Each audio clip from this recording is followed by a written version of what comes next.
Assalamualaikum warahmatullahi wabarakatuh. Pada kesempatan kali ini kita akan mempelajari materi pertama pada kelas 11 semester ganjil, yaitu senyawa hidrokarbon.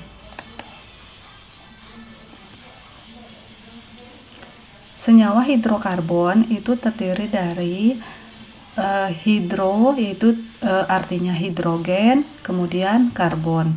Jadi senyawa hidrokarbon itu terdiri dari hidrogen dan karbon, yaitu H dan C.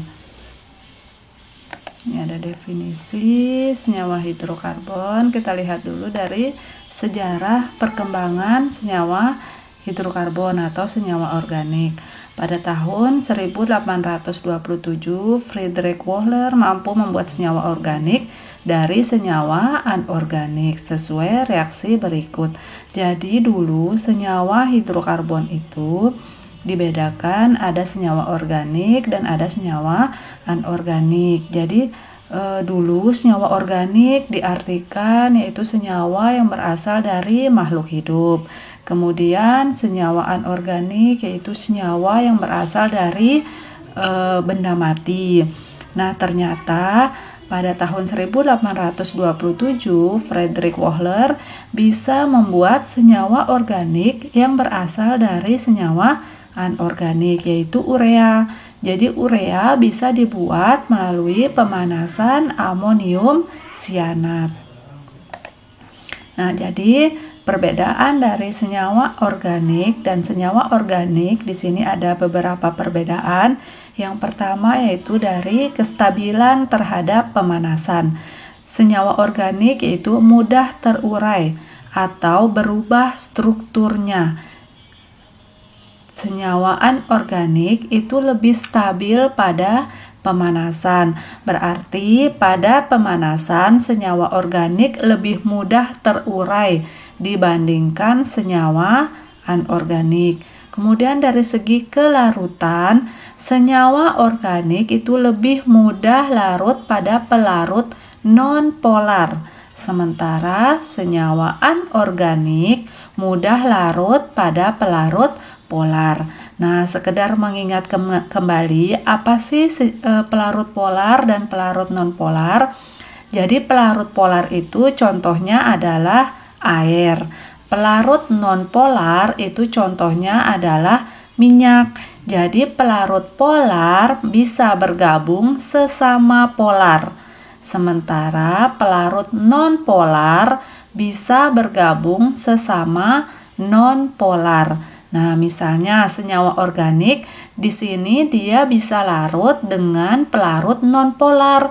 Berarti senyawa organik ini pada umumnya bersifat non-polar. Sementara senyawa anorganik di sini mudah larut dengan pelarut polar. Berarti senyawa anorganik ini pada umumnya bersifat polar karena polar ketemu polar baru bisa saling melarutkan. Kemudian dari segi titik lebur dan titik didih, senyawa organik umumnya relatif rendah untuk titik lebur dan titik didihnya. Kemudian senyawa anorganik titik didihnya sangat tinggi, tetapi ada juga yang sangat rendah. Dari segi struktur, senyawa organik mempunyai rantai atom karbon. Senyawa anorganik tidak mempunyai rantai atom karbon. Kemudian dari segi jenis ikatan, senyawa organik mempunyai jenis ikatannya adalah ikatan kovalen. Kemudian senyawa anorganik ada ikatan ion maupun ikatan kovalen. Nah, ini ada beberapa contoh dari senyawa organik. Misalnya adanya DNA di dalam tubuh kita. Kemudian ada gula, ada metana, ada etanol. Nah, etanol ini bagian dari alkohol. Kemudian contoh dari senyawa anorganik ada garam, karbon dioksida, ada permata, kemudian ada silver atau perak ya, bagian dari bahan pembuat sendok. Nah, ini adalah percobaan untuk mengidentifikasi adanya unsur karbon, hidrogen, dan oksigen di dalam senyawa organik. Misalnya sampel organiknya kita panaskan. Sampel ini bebas ya, bisa gula, bisa beras, tepung terigu, apapun pokoknya sampel organik bisa bebas kita masukkan di sini. Kemudian kita panaskan, maka keluarlah di sini ada asap yang akan menuju ke dalam air kapur. Nah, lama-lama air kapur ini akan keruh. Nah, keruhnya air kapur itu pertanda adanya gas CO2. Berarti asap yang keluar lewat pipa ini adalah gas CO2. Nah, berarti sudah terbukti di dalam senyawa hidrokarbon ini adanya unsur karbon. Kemudian bagaimana dengan unsur hidrogennya? Nah, hidrogen setelah bereaksi dengan oksigen, kalau pemanasan berarti kita bereaksi dengan oksigen ya, maka dia membentuk gas atau uap air, dan uap air itu akan menempel di dinding labu, di dinding gelas ini ya. Nah, di sini ada titik-titik air, adanya gas H2O mengubah warna kertas kobalt. Nah, jadi di sini ada kertas kobalt, nanti diuji apabila berubah warnanya, maka di sini artinya ada uap air. Nah, H2O dan CO2. Nah, ini adalah contoh sumber senyawa organik atau senyawa karbon. Nah, sumber senyawa organik bisa dari tumbuhan maupun hewan, bisa dari batu bara, ini contoh-contohnya, bisa dari gas alam dan minyak bumi. Jadi batu bara maupun gas alam dan minyak bumi juga berasal dari tumbuh-tumbuhan dan hewan, yaitu fosil-fosil ya yang sudah berjuta-juta tahun terkubur di dalam tanah atau terkubur di dalam perut bumi. Nah, kemudian kekhasan atom karbon dalam membentuk senyawa hidrokarbon. Yang pertama, apa sih kekhasan atom karbon? Yang pertama, dapat membentuk 4 ikatan kovalen tunggal dengan atom lain. Kenapa bisa membentuk 4 ikatan? Kita lihat dulu dari konfigurasi atom karbon. Karbon mempunyai nomor atom 6, maka konfigurasinya 1s2, 2s2, dan 2p2.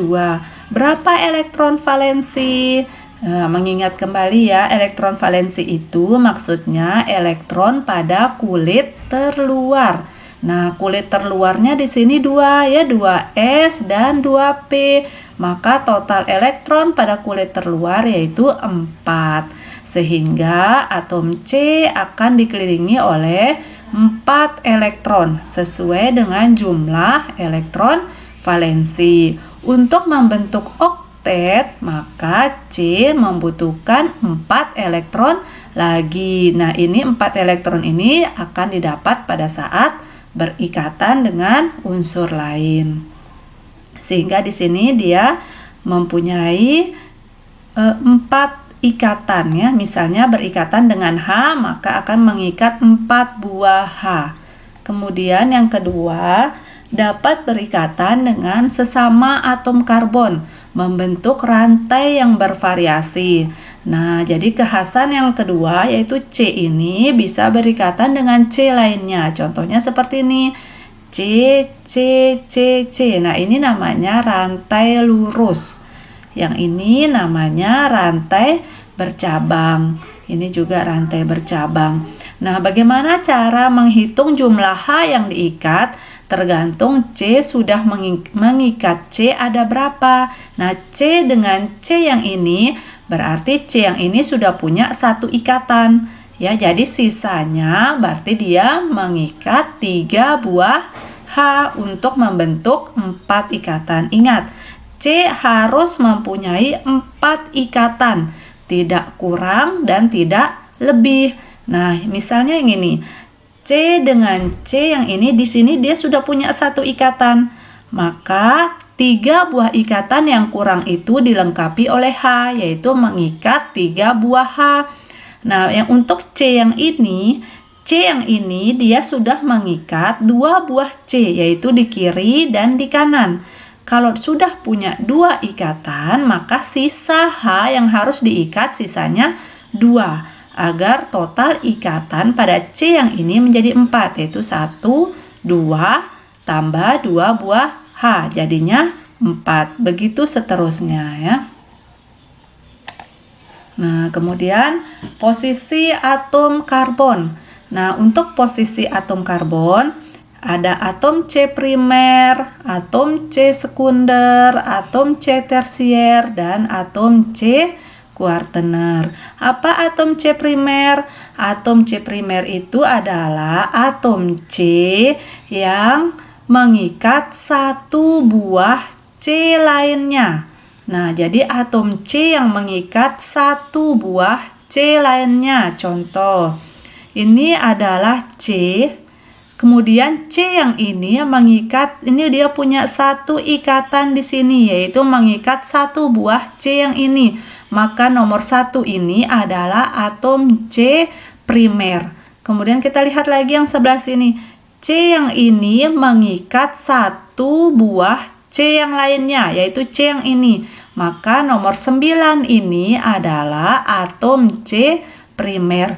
Begitu juga dengan nomor 10, nomor 7, nomor 8, dan nomor 11. Kemudian kita lihat atom C sekunder. Atom C sekunder artinya atom C yang mengikat dua buah atom C lainnya. Kita cek nomor 3. Nah, C yang ini dia punya dua ikatan dengan C lainnya. Ada sebelah kanan, yaitu C nomor 4, dan sebelah kiri, yaitu C nomor 2. Artinya, C nomor 3 ini adalah atom C sekunder. Begitu juga dengan C nomor 5. C nomor 5, dia punya ikatan 1 C sebelah kiri, dan 1 C ke bawah. Jadi, C nomor 5 ini mengikat dua buah atom C. Jadi C5 adalah atom C sekunder. Untuk atom C tersier itu dia mengikat 3 buah atom C lainnya. Sekarang kita cek untuk nomor 4. Nomor 4, C yang ini mengikat 3 buah atom C lainnya, yaitu 1, 2, 3. Nah, berarti dia mengikat 3 buah atom C lainnya, maka ini adalah atom C tersier. Begitu juga dengan nomor 6, yaitu mengikat 3 buah atom C, yaitu 1, 2, 3. Nah, atom C yang ini termasuk atom C tersier. Atom C kuartener, yaitu atom C yang mengikat 4 buah atom C lainnya. Contohnya pada C nomor 2, kita hitung jumlah C yang diikat. 1, 2,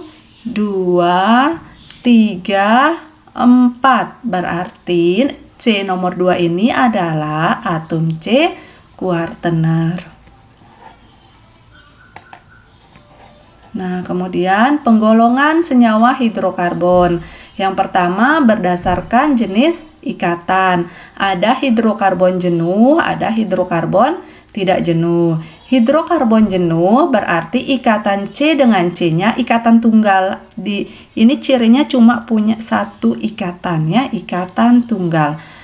Kemudian hidrokarbon tidak jenuh antara C dengan C bisa ikatan rangkap 2 atau ikatan rangkap 3. Kemudian berdasarkan bentuk rantai karbon, ada hidrokarbon alifatik. Alifatik itu maksudnya hidrokarbon terbuka seperti ini, rantai terbuka. Kemudian ada hidrokarbon siklik. Hidrokarbon siklik artinya hidrokarbonnya tertutup, jadi ujung-ujungnya tertutup. Nah, sampai sini dulu penjelasan dari saya tentang hidrokarbon. Semoga apa yang kita pelajari hari ini bermanfaat dan membawa berkah. Assalamualaikum warahmatullahi wabarakatuh.